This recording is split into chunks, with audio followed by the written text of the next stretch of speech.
Jadi aku sudah tahu siapa wanita yang ada di hadapan ini. Ya, saya adalah penunggu pohon kersen itu. Rambut wanita itu perlahan mengembang dan bertambah panjang. Wajahnya sangat semula cantik, kini menjadi sekali pucat. Lingkaran hitam yang cukup besar pun mulai melilingi kedua matanya. Bola matanya besar, melotot ke arahku. Pakaiannya berubah menjadi gaun putih, menjadi wanita itu tersenyum lebar, hampir melewati setengah pipinya. Kuntilanak, ucapku terbata-bata sambil berjalan mundur. Mau kemana kamu? Tanya kuntilanak itu setengah melayang. Aku membalikan badan dan berlari menjauh. Tawanya melengking. Mau kemana kamu? Aku menoleh. Ternyata dia terbang mengejarku. Bruk. Kakiku tersandung batu hingga jatuh tersungkur. Kuntilanak itu makin mendekat. Belum juga bangkit, dia sudah memegang kaki. Kenapa lari? Tanya masih memerangi kakiku. Lepas. Teriakku sambil menggerak-gerakkan kaki, berusaha lepas dari genggamannya. Baru segini aja sudah takut. Gimana nanti kalau ketemu yang lain? Pergi. Aku menutup mata. Seketika itu, suasana mendadak sepi. Tak terdengar suara kuntilanak itu, kaki pun sudah bisa digerakkan kembali. Apa kuntilanak itu sudah pergi? Pikirku masih menutup mata dan bangkit berdiri. Perlahan kubuka mata, kuntilanak itu benar-benar sudah menghilang. Ku tengok ke kanan, tidak ada. Ku tengok ke kiri, bah. Kuntilanak itu mengagetkanku. Wajahnya yang berlumuran darah hanya berjarak beberapa jari saja. Aku menjerit ketakutan, terbangun dari tidur dengan nafas tak beraturan.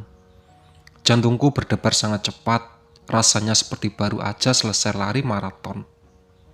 Di sisi lain, aku senang bisa lepas dari mimpi buruk itu. Ku coba bangkit, tapi tidak bisa. Badan terasa lemas sekali. Ini pertama kalinya aku bermimpi sampai kelelahan. Kurai ponsel di atas nakas, masih pukul 2 malam. Firasat mengatakan kalau gangguan ini masih akan terus berlangsung. Benar dugaanku, suara tawa itu muncul lagi dari langit-langit kamar. Terpaksa aku harus tidur dengan earphone menempel di telinga. Keesokan malamnya kuntilanak itu kembali datang di dalam mimpiku, mengejarku hingga masuk ke dalam hutan.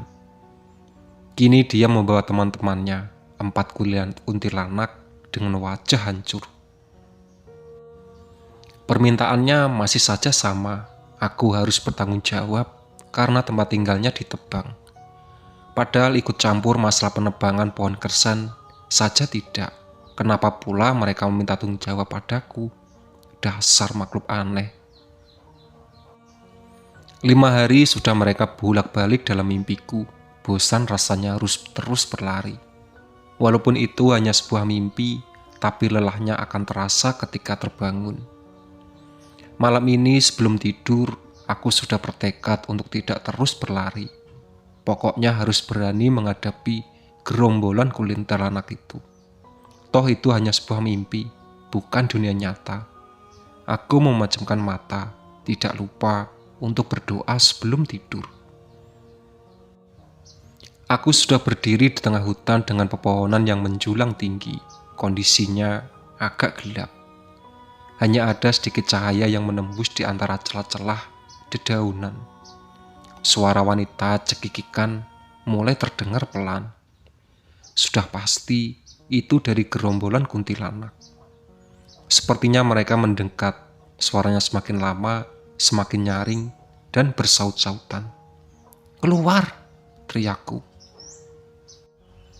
Anak itu sudah mulai berani, balas suara tanpa wujud. Asalnya dari salah satu pohon besar di dekatku.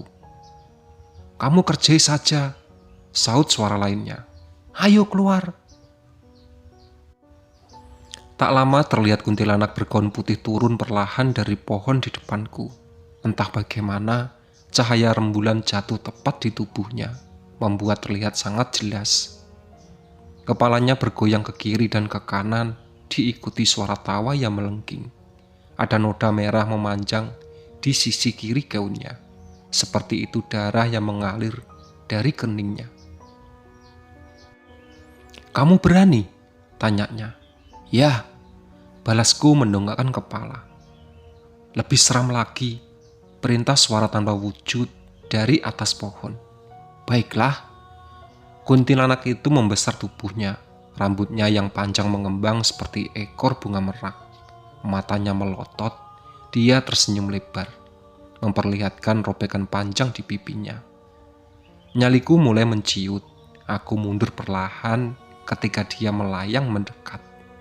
Duk! Langkahku terhenti, membentur pohon yang ada di belakang. Aku mulai terpojok, sementara kuntilanak itu semakin mendekat, sambil memainkan lidahnya yang menjulur panjang. Mau kemana? Tanyanya disertai tawa cekikikan. Aku hanya bisa berdiri mematung dan bersandar ke batang pohon besar, tetap menatap kuntilanak yang kini berdiri di hadapanku.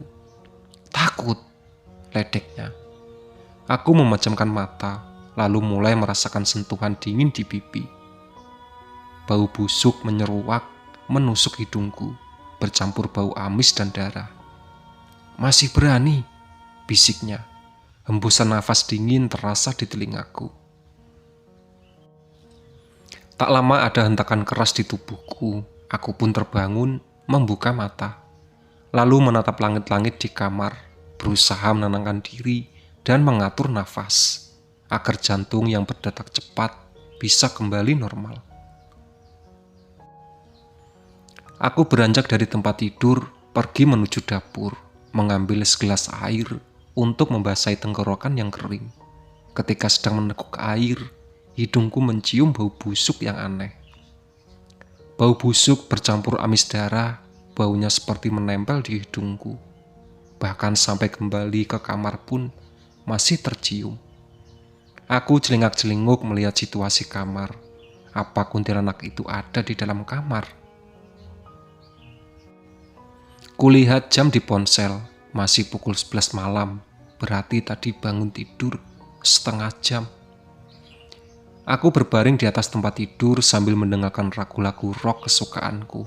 Setidaknya itu bisa mengingatkan keberanianku. Anggap saja itu badut, Amir. Aku memberi sugesti pada diriku sendiri. Ingat, itu hanya mimpi. Lanjutku. Itu mimpimu. Harusnya aku bisa melakukan apapun di sana. Aku terus memberi sugesti-sugesti positif sambil berusaha tidur kembali. Aku kembali bermimpi di tempat yang sama, di tengah hutan. Mungkinkah ini yang namanya mimpi bersambung? Baru pertama kali aku mengalami hal seperti ini. Kuedarkan pandangan mengamati setiap pohon di sekelilingku. Tidak ada tanda-tanda kehadiran gerombolan kuntilanak itu. Lalu aku berjalan selangkah demi selangkah mendekati pohon besar. Pohon yang menjadi tempat kuntilanak di mimpi sebelumnya.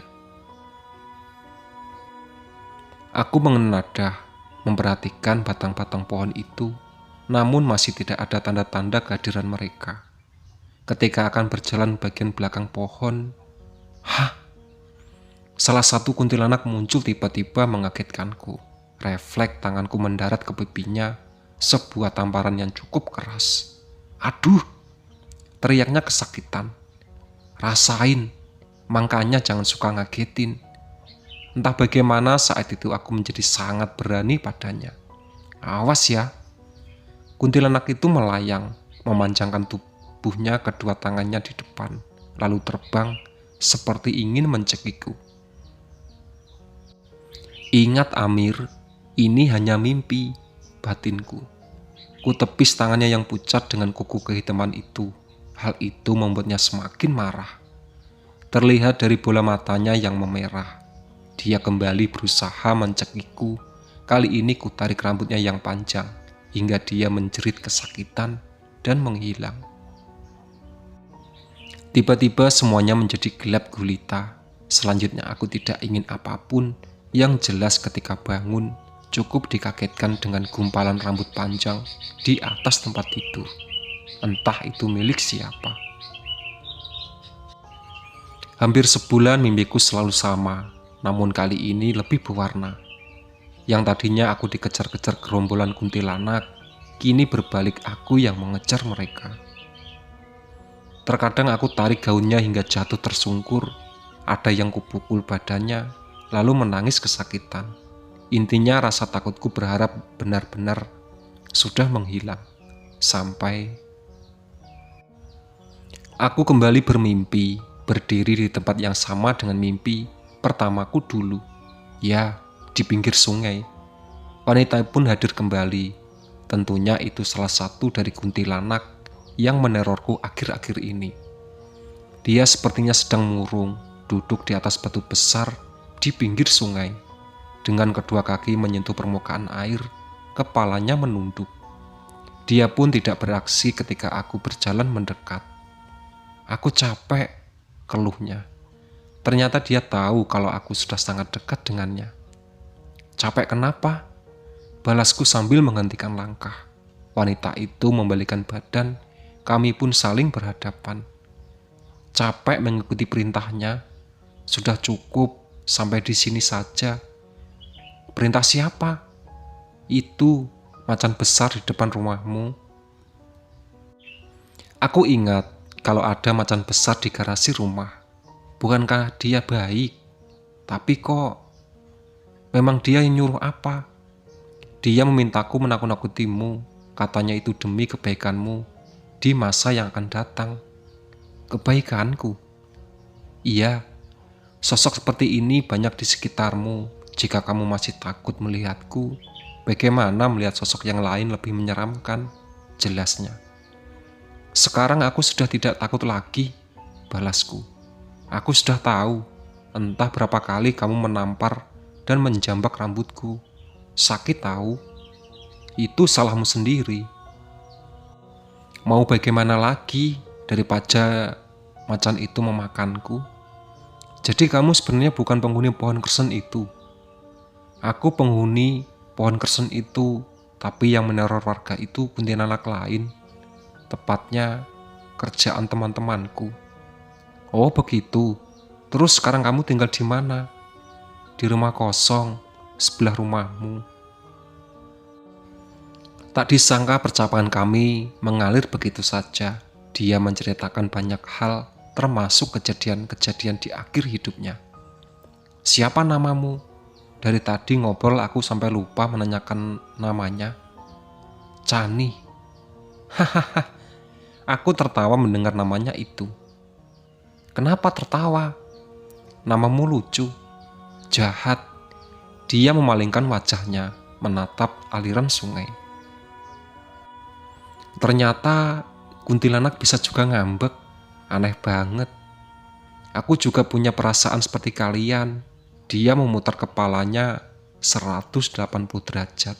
Terlihat horor, tapi aku sudah terbiasa. Ya udah maaf. Oh iya, bagaimana bisa kamu ada di pohon kersen itu? Tanyaku. Aku mengikuti seseorang. Siapa? Seorang yang dekat denganmu. Tetanggaku. Bukan. Lantas siapa? Itu laki-laki yang tinggal denganmu. Kakakku. Oh, dia kakakmu. Sejak kapan kamu mengikutinya? Sudah lama, tapi dia tidak sadar juga. Padahal aku sering membalas senyumannya ketika dia memetik satu persatu buah kersen. Memang dia bisa melihatmu? Sepertinya tidak.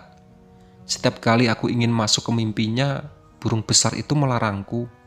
Begitu pula ketika aku berusaha mewujudkan diri di depannya, selalu gagal. Ada sesuatu yang menghalangiku. Oh ya, aku baru ingat tentang burung besar berwarna emas itu. Apakah kamu bisa memintanya untuk membolehkanku bertemu dengan kakakmu? Bertemu seperti ini saja sudah cukup di dalam mimpi. Aku tidak bisa berbicara dengannya. Nanti juga kamu bisa. Sekarang belum waktunya. Ya sudah, aku pulang dulu, ucapku. Aku sudah mulai bisa mengendalikan mimpi-mimpi aneh. Kata temanku sih, itu bukan mimpi biasa. Memang bukan mimpi biasa, efeknya saja bisa membuat badan capek dan pegal-pegal.